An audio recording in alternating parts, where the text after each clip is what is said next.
Je viens de tourner une vidéo sur les gauchistes et leur mouvement pro-palestinien, donc je suis déjà assez énervé comme ça. Je passe à la deuxième news. Je me dis, avec la deuxième news, je vais me calmer. Mais non, la deuxième news, c'est qu'il y a un homme de 46 ans qui s'appelle Ahmed, qui s'est fait, mais viander, mais un truc qu'on a, je pense, qu'on n'a encore jamais vu sur cette chaîne. Ça rappelle un peu Cherbourg. Est-ce que vous vous souvenez de Fabienne à Cherbourg, où le mec avec un manche à balai, il avait perforé tous les organes et tout. Là, je pense qu'on est sur le même niveau de violence, d'accord, avec Ahmed. Et du coup, Ahmed, 46 ans, s'est fait, mais...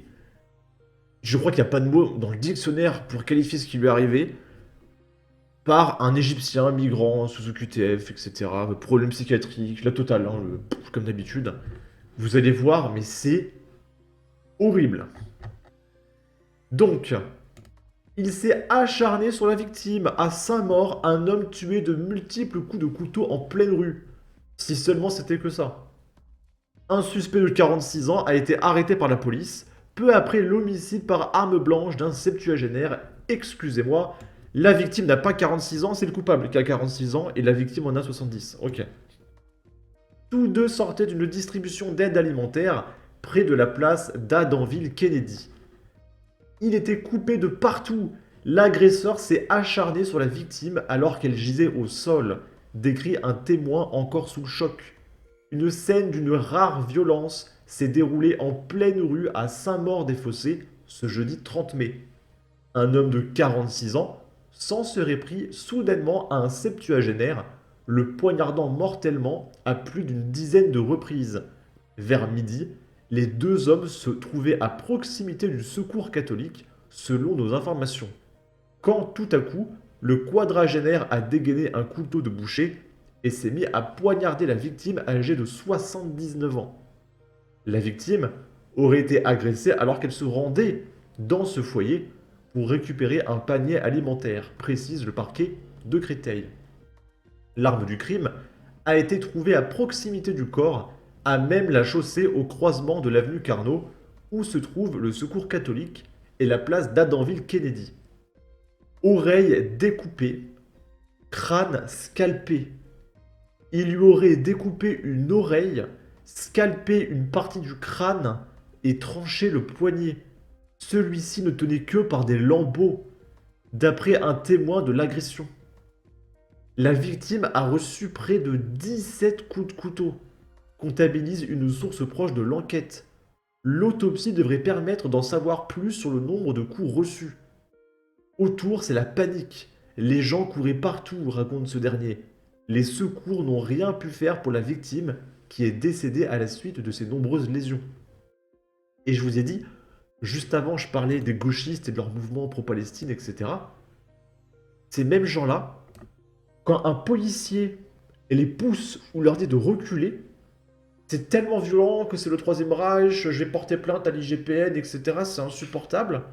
Et pendant ce temps, en France, chez nous, il y a des mecs qui se font mais découper en morceaux, etc. Et là, rien du tout, pas d'amalgame, tout va bien en France, c'est un sentiment d'insécurité. Par contre, un policier qui me demande de reculer, c'est insupportable. D'accord?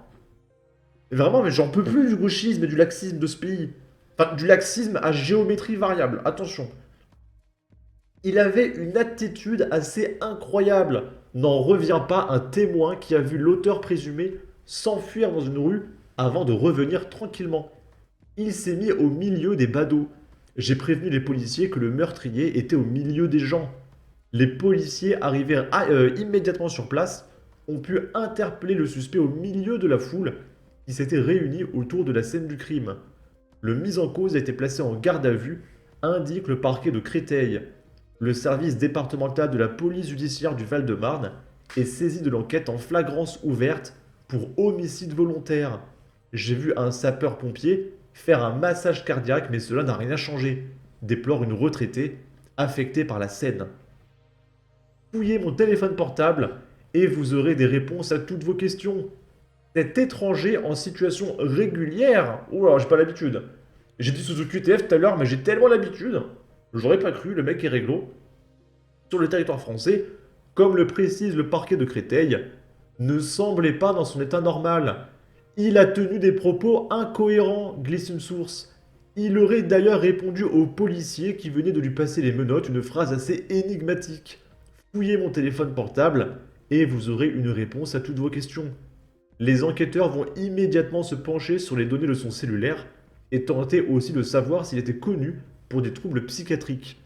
Une expertise psychiatrique devrait également être effectuée durant le temps de sa garde à vue. Et du coup, il y a Amaury Brelet, de Valeurs Actuelles, qui a partagé plus d'informations.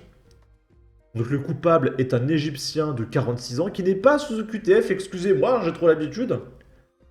Son nom est Samir et la victime s'appelle Ahmed. Et Europe 1 ajoute de nouvelles informations. En fait, il y a eu un différend qui a éclaté entre les deux personnes qui attendaient une ration alimentaire. Donc peut-être que il restait un sandwich alors qu'ils étaient deux, puis il y en a un qui a pris le sandwich en premier. Évidemment, ça mérite de se faire découper en morceaux, scalper, etc. Pris de colère, le suspect a alors explosé sa victime, etc., etc. Selon plusieurs sources policières, citées par Europe 1, le suspect a déclaré aux policiers aimer les barbus, suggérant un possible motif terroriste. Il est actuellement en garde à vue. Le substitut du procureur de Créteil s'est rendu sur place. Ok. Je sais même pas quoi vous dire. La France de Macron, 1 à 2 attentats islamistes par jour, et le mec veut faire la guerre à la Russie. La France a voté pour un immigrationniste, elle ne doit pas s'étonner de ce qui lui arrive. Je requiers 15 jours de prison minimum ainsi que 200 lignes de copie. Et on va finir avec un autre article. On est à Tarare dans le 69. Il y a encore un mec entre la vie et la mort après une agression à coups de couteau. Et pour le moment, on n'a pas le nom ou le prénom de la victime. Un homme d'une trentaine d'années a été poignardé à plusieurs reprises dans la soirée du mardi 28 mai à Tarare. Son pronostic vital est engagé. Une enquête a été ouverte et confiée aux gendarmes de Villefranche-sur-Saône, dans le Rhône. Mardi 28 mai, en début de soirée, le mec s'est fait exploser rue Jean Monnet à Tarare. Selon le Progrès, un trentenaire a été blessé à l'arme blanche à plusieurs reprises en pleine rue. La victime a ensuite été emmenée à l'hôpital Lyon-Sud avec un pronostic vital engagé. Ok. Tout va bien. Quelle est l'origine de l'agresseur? C'est vraiment partout. Tarare, c'est une toute petite ville un peu perdue. Mis à part que Lyon est à environ 1 heure de route, c'est clairement le genre d'endroit où les gens ont pu s'installer pour fuir la folie des grandes villes. On n'est plus à l'abri nulle part. En 7 ans, quelle descente aux enfers! Votre revue de presse est en passe de devenir la rubrique nécrologique du pays. Merci néanmoins de nous informer de ce que l'on voudrait passer sous silence. Ne serait-il pas temps de prendre les choses en main si l'État ne veut pas le faire? Nous payons des impôts pour notre sécurité. Arrêtons d'accepter ce qui est par définition inacceptable. Aujourd'hui, le 30 mai, le pantouflard Éric Dupond-Moretti est toujours ministre de la Justice. Cette impression que nous sommes tous en sursis et que ceux censés faire que ça n'arrive pas s'en foutent. La journée n'est pas finie, planquez-vous. Qui est la victime et qui est l'agresseur? Bref, en tout cas, n'hésitez pas à donner votre avis, votre opinion, à partager, liker, commenter, ça aidera au référencement de la vidéo sur YouTube. Abonnez-vous, suivez-moi sur Twitter et à la prochaine pour de futures vidéos. Ciao!